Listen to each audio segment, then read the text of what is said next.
If you are serious about looking for a job in 2024, you've got to have an accomplished LinkedIn profile. Not only is it the single largest social media platform for job search, for example, over 80% of recruiters leverage LinkedIn on a regular basis, but the latest stats also show that 75% of all successful job seekers, that's 3 out of every 4 newly hired candidates, attribute their success to LinkedIn. And this figure is only going to grow each year. In this video, I'm going to teach you 5 strategies to optimize your LinkedIn specifically for job search. This will result in you showing up more often in relevant searches and attracting more employers and recruiters to view your profile. Lastly, my final point of the video will be the most valuable tip, so make sure you stay tuned until the end. Enough said. Let's go. Number 1, complete your profile. Our primary goal when optimizing LinkedIn for job search is to make our profile as noticeable as possible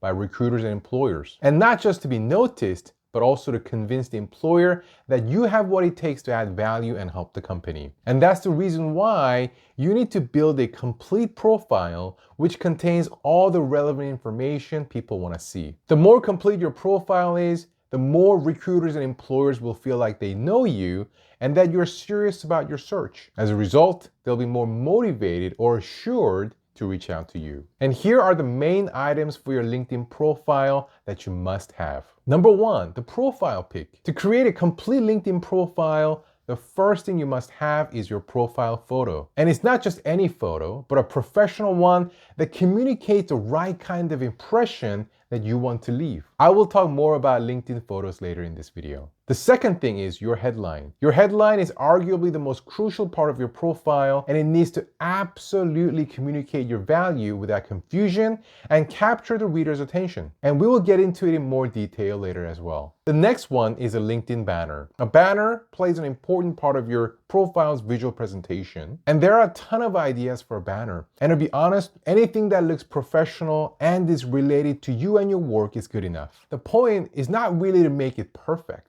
Rather, it is to have our own image instead of leaving it blank so that it looks like you have a complete presence on LinkedIn and that you're an active user. The About section is like your resume professional summary, containing the most interesting and relevant details about you. The main difference is that on LinkedIn, your About section will not be as visible as the resume professional summary, and you have more room for creativity. For example, you can use this section to make a professional introduction about yourself, tell the story of your career progression, share your greatest strength, or explain how you can add value. But if you can't think of anything or don't have much time, don't worry about it. You can always just copy and paste your resume summary here too. And of course, we must have a convincing work experience section, and we will discuss this later in this video. And lastly, the open to work status. Make sure you turn this option on.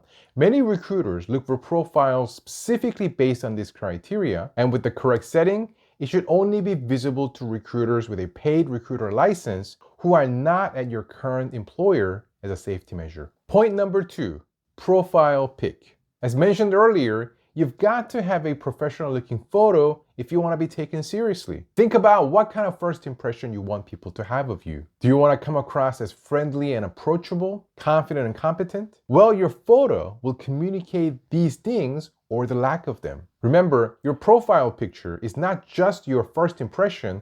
Most of the time, it'll be your only impression. The best option, therefore, would be a professional photo taken at a studio. But if that's not feasible, you can use your phone too. Just make sure that your face is clearly visible and the right size, taking up at least half of the canvas, and that the photo is on focus and has a big enough resolution. Here are some examples of bad LinkedIn photos. Too blurry and out of focus. The face is too small in this one, and on the profile page, it'll be difficult to see clearly. This one is probably too casual, and this one clearly looks like you took a random photo and just cropped the face, and a bit blurry too. And now, here are some examples of great LinkedIn photos. They all have crisp focus, they all look professional, and it's easy to see the face clearly. Number 3, headline.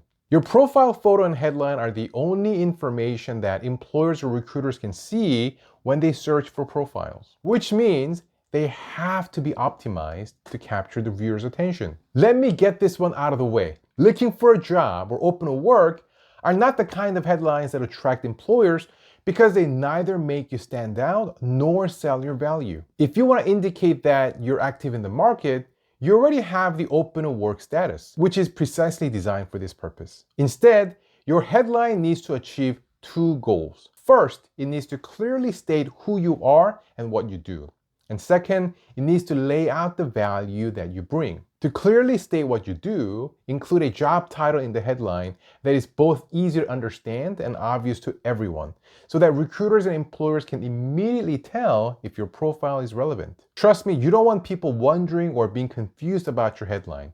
Chances are, if they don't understand it, they will simply move on to the next profile without giving it any further thought. Also, make sure that you include alternative names for your job title so that you'll increase the likelihood of your profile showing up during the search. For example, if your title is a financial controller, you would want to include terms such as CFO or head of accounting, again, so that your profile will show up even when searched using these alternative titles. And for the second goal of communicating your value, you can do so through a number of ways, such as explaining what problems you solve, how you make someone's life better, your expertise, qualification, and your skill set. Basically, your selling points. Examples of such value statements are, for a regional program manager, I help multinational firms deliver critical, large-scale regional programs over $10 million with a tight deadline and budget. For a marketing or digital manager, I help local retail firms implement data-driven and demonstrable marketing strategies from scratch.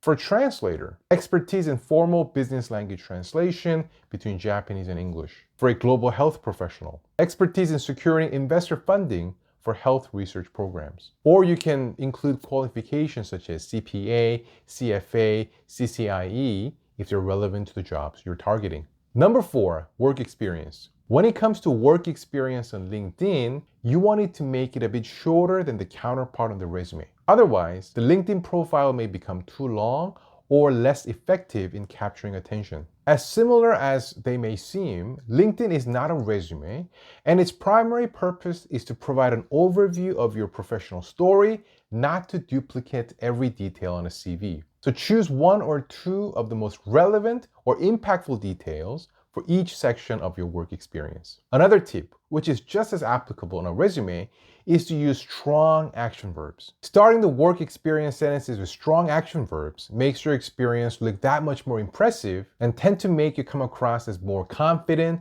competent, and attractive. Examples of strong action verbs include achieved, completed, initiated, increased, improved, launched, resolved, spearheaded, transformed, and etc. Before our last point, if you found this video helpful, please click thumbs up and subscribe. You know what to do.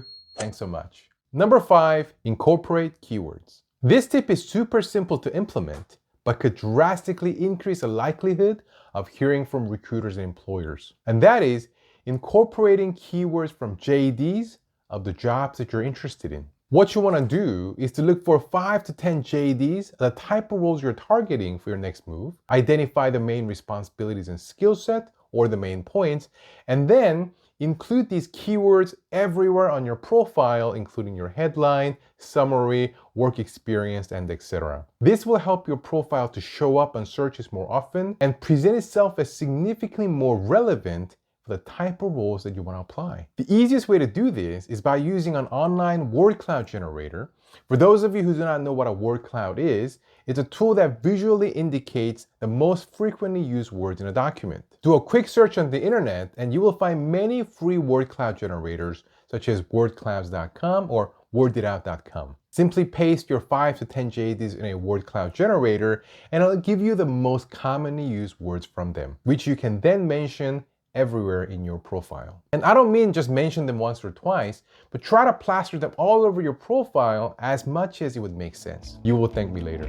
If you ever wondered why you keep failing interviews that you know you're qualified for, it may be due to unexpected truths about job search that throw off even the most prepared candidates. Check out the video right here to find out what those hidden factors are. And thanks for watching.